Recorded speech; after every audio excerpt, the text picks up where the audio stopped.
धोरण 9 हिंदी। इसका काव्य है 4 कर्ण का जीवन दर्शन। अब इनके जो कवि है रामधारी सिंह दिनकर, उनका जन्म है सन 1908 और निधन सन 1974। हिंदी के सुप्रसिद्ध कवि रामधारी सिंह दिनकर का जन्म बिहार के मुंगेर जिले के सिमरिया नामक गांव के एक किसान परिवार में हुआ था।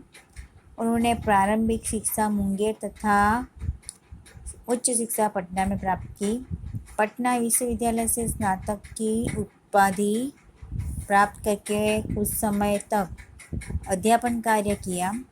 दिनकर जी सीतामढ़ी में सब रजिस्ट्रार और मुजफ्फरपुर कॉलेज में हिंदी विभाग के अध्यक्ष रहे। वे भागलपुर विश्वविद्यालय के उप कुलपति और भारत सरकार की हिंदी सलाहकार समिति के अध्यक्ष भी रहे थे।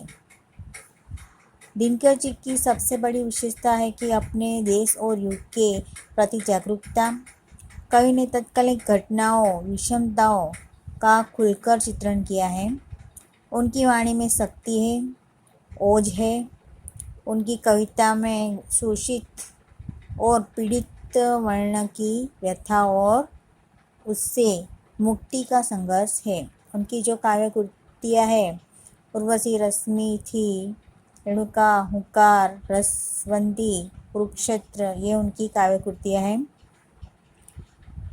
उर्वशी के लिए उन्होंने सन 1972 में का ज्ञानपीठ पुरस्कार मिला था।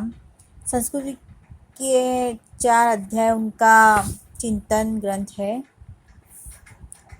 इसे साहित्य पुरस्कार से सम्मानित किया गया है। अर्धनारीश्वर, मिट्टी की ओर और आदि उनकी प्रमुख गद्य रचनाएं हैं। उनका कृतित्व तो गुणवत्ता और परिणाम दोनों दृष्टि से विपुल है। प्रस्तुत खंड काव्य में रश्मि थी महारथी कर्ण के करुण किंतु भव्य जीवन की मीमांसा करने वाला खंड काव्य है। सारे अन्यायों को सहकर कर्ण जन्मजात महानता पर पुरुषार्थ जन्य महानता के विजय चाहता है। अंत में वह जब पांडव श्रेष्ठ के रूप में सब कुछ प्राप्त करने का प्रलोभन सामने आता है तब भी वह अविचलित रहता है। उसने और जिसने आज तक साथ दिया उस मित्र को किसी भी मोल पर छोड़ना नहीं चाहता है। तो कृष्ण कर्ण को पांडवों के पक्ष में ले आने के लिए उससे मिलते हैं, पर उस कथा प्रसंग में प्रस्तुत काव्यांश लिया गया है।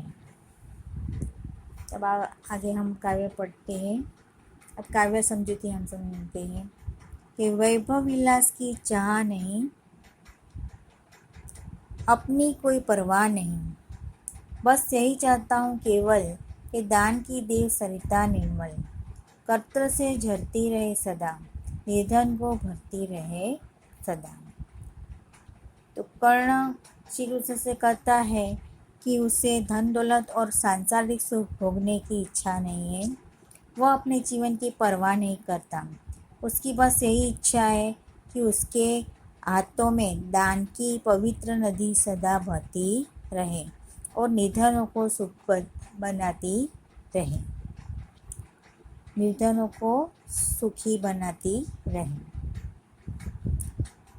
तुझ है राज्य कक्षा है केशव, प्राता क्या नर कर प्राप्त विभव, चिंता प्रभु अत्यल्प हास, कुछ चाकचिक्य कुछ क्षण विलास, पर वह भी यही गंवाना है, कुछ साथ नहीं ले जाना है। हे केशव, जिस राज्य का आप मुझे प्रलोभन दे रहे हैं वह तो बहुत तुच्छ वस्तु है। वैभव पाकर मनुष्य को क्या मिलता है? वैभव पाकर उसे ढेर सारी चिंताएं और नाम मात्र की हंसी खुशी मिलती है। थोड़ी बहुत चमक दमक और थोड़े समय के लिए सुख भोग मिल जाते हैं, पर सारी चीज़ें उसे यहीं छोड़ देनी पड़ती है और खाली हाथ ही यहाँ से जाना पड़ता है। अब आगे पढ़ते हैं।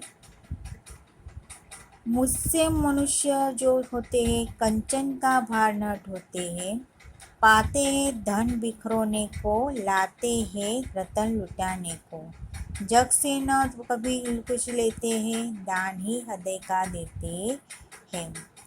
तो कर्ण श्री कृष्ण से कहता है कि हे कृष्ण, उसके जैसे मनुष्य सोने का भार नहीं होते, सुख वैभव का जीवन नहीं बिताते। वे लोगों में बांटने के लिए ही धन की प्राप्ति करते हैं। उनकी बहुमूल्य वस्तुएं लोगों में बांट देने के लिए ही होते हैं। वे संसार से कभी कुछ नहीं लेते, अपने हृदय का दान ही करते हैं और दुखियों पर दया करते हैं। प्रसादों के कण का शिखर होते कबूतरों के ही घर, महलों में गरुड़ न होता, कंचन पर कभी न सोता है, बसता यह कहीं पहाड़ों में, सेलों की फटी दरारों में। तो सोने जैसी चमक दमक वाले जो राजमहलों की चोटियाँ कबूतरों के ही घर बनते हैं। तो गरुड़ जो पक्षी जो है वो कभी महल में नहीं रहता, वह स्वर्णिम बिछाने पर भी नहीं सोता, उसका निवास तो पहाड़ों में ही होता है। तो पहाड़ों की फटी दरारें ही उसका घर बनती हैं। आगे पढ़ते हैं। होकर समृद्धि सुख के अधीन, मानव होता नित तपस्वीन, सत्ता के स्मरणिमय आसन, करते मनुष्य का तेज हरण, नर विभव हेतु ललचाता है, पर वही मनुष्य को खाता है। तो धन दौलत के सुख का गुलाम बनकर मनुष्य अपना तेज खो देता है। तो राजपद, मुकुट और मणियों से जड़े हुए सिंहासन मनुष्य के तेज को हर लेते हैं, उसे प्रभावहीन बना देते हैं। तो मनुष्य धन संपत्ति पाने के लिए ललचाता है, पर यहाँ धन संपत्ति उसे नष्ट कर देती है। समझ में आया? अब आगे पढ़ते हैं। चांदनी पुष्प छाया में पल, चांदनी पुष्प छाया में पल, नर गले बने सुमधुर। चांदनी पुष्प छाया में पल, नर गले बने सुमधुर कोमल, पर अमृत कलेश का पिए बिना, आत्म अंधड़ में जिए बिना, वह पुरुष नहीं कहला सकता, विघ्नों को नहीं हिला सकता।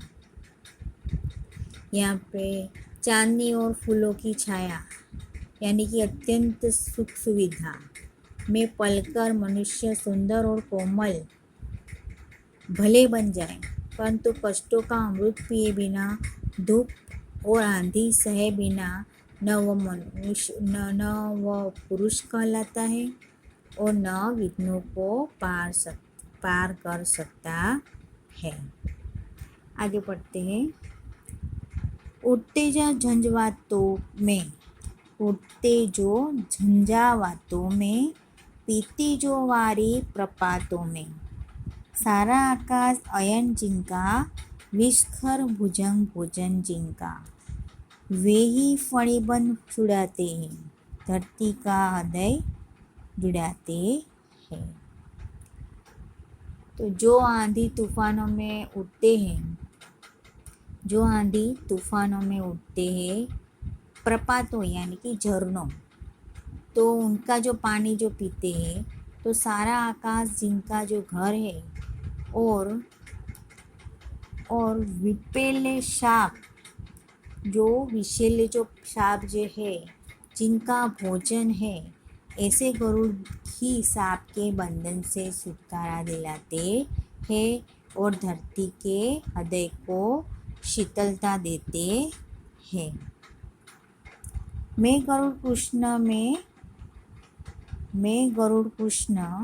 मैं पक्षी राज, सिर पर न चाहिए मुझे ताज। दुर्योधन पर है विपद घोर, सकता न किसी विष से उसे छोड़। रणखेत पाटना है मुझको, अही पास काटना है मुझको। हे श्री कृष्ण, मैं ऐसा ही गरुड़ पक्षी हूँ, मुझे अपने सिर पर मुकुट नहीं चाहिए। इस समय दुर्योधन भयंकर विपत्ति में फंसा हुआ है, मैं किसी भी तरह उसे छोड़ नहीं सकता। मुझे तो युद्ध क्षेत्र में उतरना है और दुर्योधन के नागपाश को काटना है। अब आपको मैंने ये काव्य की समझौती है वो मैंने आपको समझा दी है। अब आपको इसके जो शब्दार्थ है वो अपनी कॉपी में लिखना है, और ये आप पूरी की पूरी ये काव्य जो है वो लिखनी है।